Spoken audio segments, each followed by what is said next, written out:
Hello everyone, and welcome to another episode of Crying in OY. As of this episode, we are going to be kind of rebranding. Our name is going to be changing up a little bit for safety reasons, I guess you could say. This is your host, Zach, bringing you insight straight from South Korea about the K-beauty industry. Let's get this week started. Sorry for missing the Monday post. I'm in the process of moving, and packing is taking a little more time than expected, so post may be a little bit irregular for the next 2 weeks. So anyways, let's jump into today's story about how a small, messy bear is outselling some of the world's most popular derma-backed products, and the data shows it's not a fluke. Recently here in South Korea, there's been a series of special edition drops for already popular skincare products. The things that make the product special? A cute little bear named Mang-gom. This character has its own Instagram account at @yurangofficial and has roughly 720,000 followers as of this session, making the little bear a celebrity on its own. And these followers aren't just fans, they represent a high-intent micro-fandom, which usually has about 40% higher conversion rate into physical sales compared to traditional celebrity endorsements. Before being released as an olive young item, the character could be found on phone cases, plush dolls, and even as a popular choice for stickers or emoticons on the ever-popular SNS platform KakaoTalk. Other locations popular to see him are in photo booths as a frame choice here in South Korea. So why is this relevant in any way to the K-beauty industry right now? Well, this isn't really the first time that this kind of thing happens, and it makes a massive impact on the sales of the item. The first thing coming to mind, I'm sure, is, of course, cute things help sell skincare products. That goes without any thought at all. But that's actually not what I'm getting at today. It's that characters sell products here. For a long time, one of the more popular characters for skincare products was actually Shrek. Yes, that Shrek, the ogre, from the early 2000s movie. This is where you can cue in the Smash Mouth music here. You see? There's layers to what I'm trying to get at. Using Shrek in character marketing for skincare, it's a bit ironic, and it adds a bit of silliness to the mix. Shrek was used exclusively for Olive Young's own brand of products as a permanent Shrek line. Having MangGOM make it cute, and other characters popular for this currently are actually some characters from a children's TV show here called Teeny Ping. In the past, during my first year in Korea, there was even Pokemon collaborations. Point being, if it's popular, you can probably put your character on a skincare product. And as long as it's not too niche, and even as popular as Gundam is in South Korea, I don't think there's going to be a Gundam collaboration. God, I hope there is, but I don't see it happening. Although, with the rise of Kidult culture in Korea, we are seeing more masculine-leaning brands like Ideal for Men looking at tech-heavy IPs, so maybe my Gundam cleanser isn't that far off. Just recently, it was announced that Anua is teaming up with K-pop Demon Hunters to release a line of face packs. Last year, Illyun did a collaboration with Hello Kitty, creating a retro 80s style line. Numbazine also teamed up with Sanrio, releasing their tanned character theme for a sun cream line. So, why?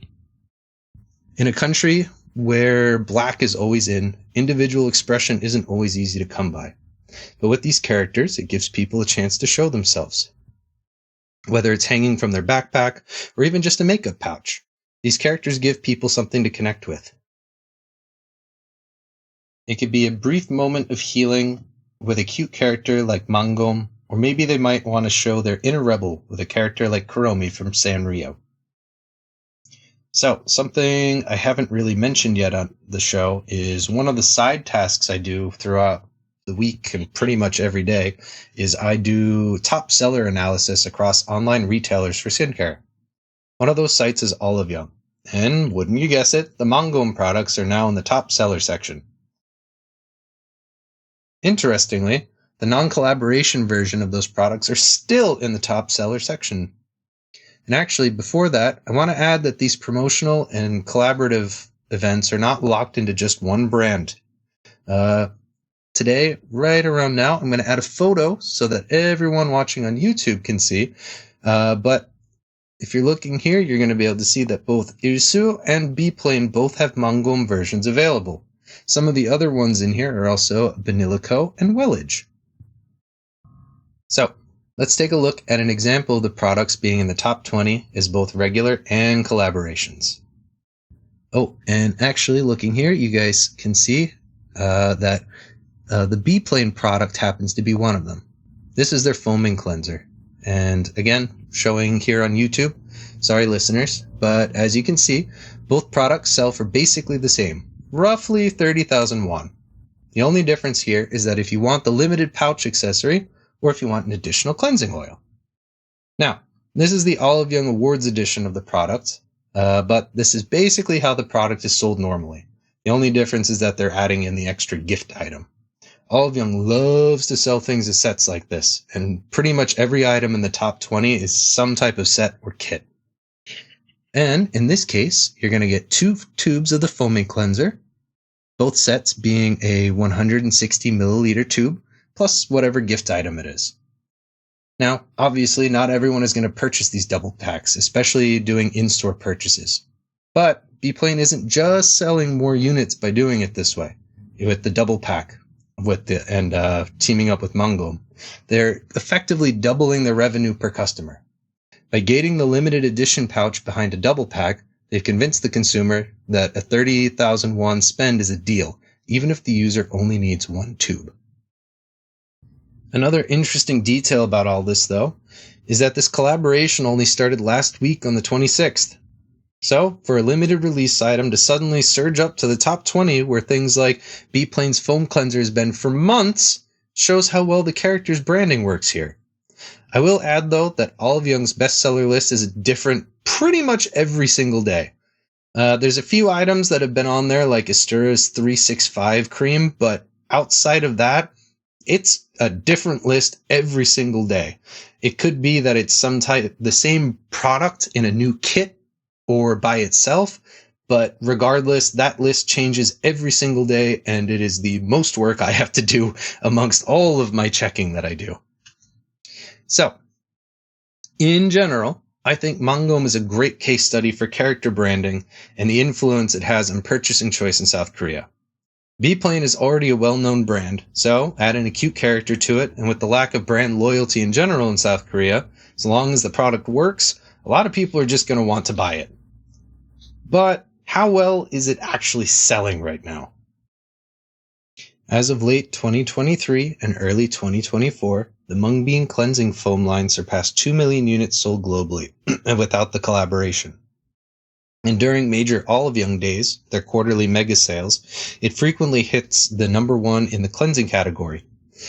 In the first half of 2024, these double pack sets were reported to have sold out multiple times within the first few hours of sale events. And the collaboration right now with MangGOM, these limited edition sets include some type of merch, like a coin purse, some type of wrist rest for using on the computer, and sleep masks. And typically these are showing to drive a 300 to 400% increase in traffic to their Olive Young product pages compared to their non-character packaging. The MangGOM collaboration right now really relies on this 1+1 or double pack sets priced between around 20,000 and 31,000 or 15 to 23 US dollars. By bundling, they increase the average order value or AOV. Instead of customer buying one 15,000 won tube, the MangGOM merch incentivizes them to spend double to get that free gift. Character collaborations in Korea typically see a 2 to 5 times faster sell-through rate than standard packaging. So, for Beplain, this meant clearing inventory that would usually take a quarter in just a few weeks. Character marketing is huge in South Korea, and according to Olive Young, character collaborations like this MangGOM or the Sanrio drops see a 70% purchase rate from international customers too during these pop-up events. And this is also going to be really helpful to help companies like Beplain with their market penetration into the US and Southeast Asia. And that's all for today's deep dive into this MangGOM effect and character marketing. It's fascinating to look at how character marketing isn't just about being cute. It's a high-velocity business strategy that redefines inventory turnover and global reach for K-beauty. So, if you enjoyed today's episode, do me a favor and hit the subscribe button. It really helps a lot. You can follow us on Instagram at Crying in Olive Young. for daily top seller alerts and behind the scenes looks at what's actually hitting the shelves here in South Korea. Also, if you want to level up your Korean language skills while keeping an eye on the industry, you can have a checkout of my wife's page over at Gujon Inside. She does incredible work breaking down K-beauty trends and linguistic nuances that you won't find anywhere else. Thanks for sticking with me through the move. Like I said, I'll be back next week with more insights and hopefully a better setup. So until then, stay curious and keep glowing. This is Zach, signing off from Seoul.